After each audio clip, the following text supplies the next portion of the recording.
So really in a nutshell, it's really what we thought it was going to be. So existing home sale data is down about 17.5%, which that's a little bit shy of where some of the economists were actually figuring. They were looking at 20 to 22, 23% in terms of a slide year over year. But the good news is, and we'll get to it in just a second, but the good news is that pricing, if you couldn't figure, pricing is still slowly increasing. We're up to, in GGAR statistics, they just finished with April numbers. I can't believe it. I can't remember if it was yesterday or if it was the day before that they actually updated everything on GGAR's site for cumulative statistics through April. We're still slowly ticking up. Average for March was 258 in terms of average sold price. And in April, we have gotten to 262 now. So that's GGAR wide, not market specific. And I don't believe that they have put out everything for each area, the same searchable stuff that I gave you guys, but I'd give a quick double check and see if they'll update it either today or tomorrow. That's when I would assume that it'll all be updated, but we'll get to all that. So we'll start with, here we go, everyone's favorite time, watching me try to do that. Okay, so what's new, and quite frankly, what's new is the spring market is here, back, and it is in pretty full effect. I am certain that everyone is feeling the repercussions of that. Everyone's phone's heating up a little bit. I wish it was warm enough, but hopefully we're going to get back to a little bit more warmth here in the next day or two. But I mean, quite frankly, I mean, I'm looking at high-level market data from the national perspective, looking at data for showing time and data from GGAR and the MLS, and the trends right now from February to March was pretty rough. March, well, to the middle to the end of March was pretty rough. Then into April, things got pretty bad, and things have been funky now for going on about 8 weeks, depending on what's your opinion of when things started to slide off. But what we've got right now is a bounce back, and it's already happened. We can already see that it's happened just from a data and from a statistical representation. And so here I'll show you, this is the newest data. This is from this morning, NAR's existing home sales snapshot. So you're looking at, if you wanted to compare and contrast, March, we had about 5.3 million sales for a seasonally adjusted rate, and we're down about 1 million home sales. Month over month, that's a 17.8 slide. Year over year is a 17.2% slide. Again, like what I said, that's a slight miss from what economists had projected at the beginning of this whole problem, let's call it, the unpleasantness of late. They were looking for 20 to 22, 23% in terms of a slide. We haven't even gotten to 20% yet. And as you'll see, we're already on the march back. And for those of you that were on the call yesterday, I referenced construction jobs being in high demand now and going forward, because a lot of the National Home Builders Association representatives and the powers that be there are calling that we are at somewhere between 900,000 and 1.2 million units underbuilt countrywide. So 1 million units of housing is a startling number when you think about unemployment, the ramifications of unemployment on the economy and on the construction industry. But construction is going to be a necessity now and going forward. 1 million units of inventory is a staggering statistic when you think about it, especially when you're talking about a need for 1 million units, not just the fact that 1 million units are going to be built. There is a need, and a significant need, that the National Association of Home Builders identifies and sees out there on the horizon. For us specifically, now I know nationwide we're talking about 4.1 months of inventory versus 4.2 months of inventory in April 2019. Our inventory is rising GGAR wide just a little while. Like last week, we talked about how we had about a 20% increase of inventory from 3.4 months worth of inventory to 4.1. we fall pretty much dead stock in line with the national numbers, which still, for everybody that is on the call, already knows that 4.1 months of inventory is still low. So despite the fact that we're rising, that means that it's getting a little bit healthier. And the fact that inventory is rising and that prices are remaining steady and GGAR wide going up 3.5% month over month from March to April, that's a good sign for the housing market now moving forward, especially when you consider what the Federal Reserve Chairman Jerome Powell said.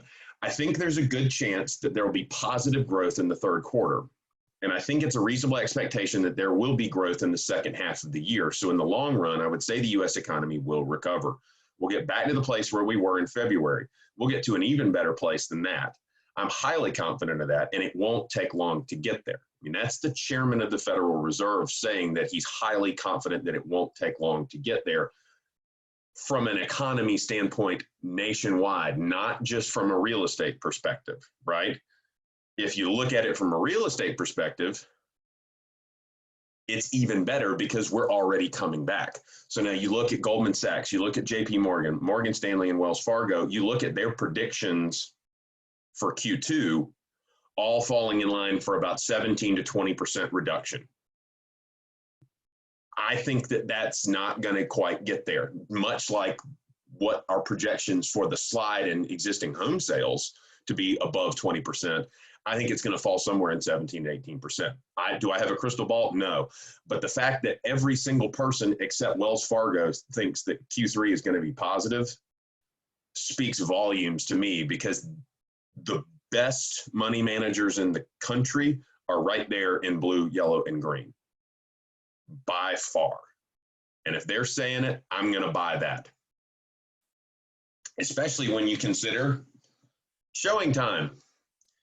Now, you know, last week I was talking about how things had gotten back to the pre-unnormal normal, right? We had gotten back to that blue baseline by the first week of May. We're past it. We're actually back to where they were before COVID levels. And you see on the screen, Google Trends. Now, this is something that you guys can all get in and research, and if you want to, if that's your thing, but you can get in and research Google Trends for the searches. Some of the top 10 searches in the last 2 weeks, 2.5 weeks, have something to do with homes for sale or houses or home upgrades or home improvement. I think that's a startling fact that some of the top 10 results on Google, period, have something to do with houses or homes and either buying or selling or fixing them up. That's amazing. And the fact that that showing time data shows that it's back to where it was at the beginning of March, when everybody was talking about how this was going to be the biggest year ever, that at least provides a sign that the housing market is going to do what we were hopeful that the housing market was going to do, which is lead the economy back out of the hole. And also, too, another good statistic to use national data versus Greenville's area writ large. Last week, we talked about how over half of that bucket of jobs that we talked about, 90% of those job losses were going to be temporary, 10% of them were going to be permanent, and how a lot of the people that are in different industries right now, specifically hospitality and food and beverage, might have to start figuring out something else to do for work, right? Some of those people were going to move different industries. People were going to find new ways to do things, because that's just what we do. You got to find a new way to do things. And if, for example, you're a bartender or a server, potentially there's an option. I talked about last week, more temporary jobs, more contract jobs coming available. Some of those people might be able to fill more jobs as industries and businesses change the way they do things. The good thing about where we live is that from a data and statistical perspective, as these unemployment numbers and these unemployment filings continue to level off, as more Americans are able to return to work, you're finding that more and more things are happening in the economy nationwide, But in the Greenville area, that 50% plus of the people in hospitality industry, that only composes about 15%. So somewhere in between 10 and 20% of Greenville's workforce falls in that big bucket. So while the larger force of the economy might have more hospitality workers, more people that are not yet back to work or furloughed or looking for some other kind of employment, there's less of those folks in Greenville's economy to account for all those job losses. What does that mean? It means on average per capita, more people in the Greenville area are not without work as opposed to other places in the country. It's not awesome news, it's not great news, but it is that we have a lot less to come back from in some spots. We have a lot more to come back from in other spots, but we do have a good position in the fact that our economy is very balanced here in the Greenville area. So market facts, as far as everything down into Greenville specific, I touched on the fact that the real detailed data isn't quite yet available from GJR, but it will be this week. I'm going to focus on a couple of things. Average sales price in March was $258. I already touched on that. This month, compiled data from GJR, the average sales price across GJR's network has increased to $262. Average days on market has held steady at 54 days on market. That's a slight decrease from February. March was exactly 54. February was 56. We're still at 54, and inventory is slightly rising. There were just slightly south of 1,610 transactions done in the GJR network in the month of April. And with that showing data rising as rapidly as it has been rising, I would anticipate a whole lot more activity in the month of May. You might even see May get past 2019's data, whereas for April, it was actually just slightly shy. It was almost exactly the same for GJR from 2019 and to 2020. So the amount of transactions basically did not change, despite the fact that the entire world was seemingly in turmoil. And I just wanted to show off Jennifer's lovely graphic that she did for May activity in the office. So you'll see here, we got a lot of closings, lots of pendings, 3 new listings that are on here. You got a couple more that are coming your way as well. Check those 3 new listings out. If anybody has anything, Jennifer, you got anything else to share as far as new listings that haven't made it on here yet? I know Rachel has another one coming. Jason just called me about this morning, but as you can see. Yeah, all 3 of those new listings are under contract. So see, how about that? We don't even have any inventory. We still don't have anything to sell. I think that this. Yeah, Carmen's got one coming on, I believe, Tuesday. Right. We just got photos of it on Dawn. And then Rachel's got that other new one. And Keith also has another one coming up in Simpsonville. I think it should be ready tomorrow. Okay. Well, this speaks volumes right here. You guys are working, you guys are rocking, you guys are doing what you have to do to pivot and survive. And not just survive, but thrive while the world is changing every single millisecond. Yes, honey. Give me just 1 second, I promise. I'm the human remote control at this house. So anyways, back on with what we were getting with. I think it speaks volumes. You guys are still finding a way to get it done, despite the fact that everybody else is standing on their head right now. And what that really means is, you know, now more than ever is like, for example, with these weekly updates and twice weekly meetings, really, now is the time for me to give as much as I can to you guys, so you guys can give as much as you can to the people that you are working with on a daily basis. You know, we're talking about this, and it started with, all these updates started really with an idea that just how's the market and how to answer that question. You know, we didn't know how long we were going to be in this game, in this new game. We didn't know that our world was going to completely and inexorably change as a result of what's gone on the past 8-10 weeks. But I think it's going to be a good thing for us all across the board, because now is the time to step up to the plate and dig in, right? I think now more than ever, it's the time to dig in and really grind to the bone to give you guys as much as humanly possible. Because when those people now are asking you guys, how's the market? How's the market? That's also known as, what's the value of my home? That's really what they're asking you. If you want to think about it for a minute, how's the market really means, what's the value of my home?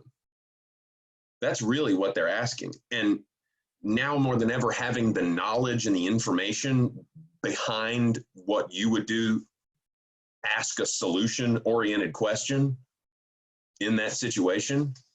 Well, that's interesting. Are you really, the market is a lot of different things. If you get down to it, the market, are you thinking about buying, selling, investing, or renting? And which one of those can I help you with? Having the info behind you is going to empower you to have a productive conversation, which at the end of the day, that's really the main thing for us to be focused on right now, is to get in conversation with either the folks that we haven't touched yet, the folks that we are continuing to work with, or the people that we just haven't been in contact with for a really long time. That's the name of the game right now. It's time to take action, point blank, period. You might not want to, you might not think that, but I really firmly believe that it's time to take action. And I hope you do too. You guys are going to love this. I'm going to say right now, more than ever, shooting a text, but a video text, to the folks in your database that maybe you haven't touched in a long time. What's going to come of this, if nothing else, something productive? It's time to clean up your database. Whether it's removing old names that you haven't talked to in 5 years, or adding new ones that you haven't talked to until today, it's time to clean that database up. And what I would say, if you want to send 5 video texts, let's start there, to somebody just to say, hey, listen, haven't talked to you in a while, I'm just checking in. You know, whether it's you've asked me to keep in touch with you and provide some information, and I just wanted to see if you were still interested in that, and if possible, if you're wondering about the value of your home, how it may have changed, or how this whole craziness has affected the real estate market, I'd love to have 15 or 20 minutes to talk you through about what's happening right now. Some people might say, no, not really. But if you get 3 or 4 that want to be in action, that's a win for you at the end of the day. And you get to clean your database up at the same time. Again, that NAR existing home sales data, it comes out today. I will send you the link to where that existing home sales data is. Now, again, that's nationwide, but you can always go to GGAR. I'll send you the link again for the cumulative stats up to the end of the month of April, which is all current this week as well. And then tomorrow as well, you know, that on Fridays, NAR releases their flash survey data. I'll send you the link for that as well. It's time to keep up with it, because, you know, weekly updates, really, quite frankly, it should be daily, to be totally honest, because things are changing daily. And the goal is, at the end of the day, to just get in conversation with the people that need our help. But it's doing the research to be able to provide the info to give value to those people that need our help.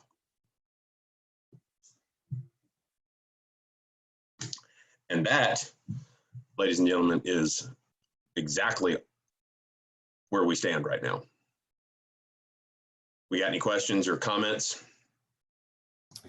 Hey, it's Brandy. I didn't have any questions, but I did want to throw something out to y'all. I sent out a buyer need email, I think it was late last week. I have got a cash buyer who's looking in North Main and Augusta Road areas, up to 500,000. They're looking for a minimum of 1,800 square feet and 3-bed, 2-bath.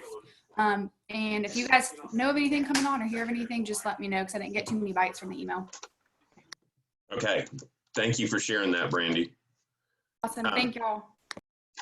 You know, I think it's funny too, just one thing before you guys can be not having to listen to me mumble and ramble, there was a homeowner survey that was done by the National Association of Realtors really recently that covered what people would be looking for in a house were they to buy or sell right now. And I thought it was really interesting to highlight the top four responses. And tell me if none of these make sense to you. The first response was more space. Everybody's been cooped up right now, and all of a sudden the walls are caving in on them.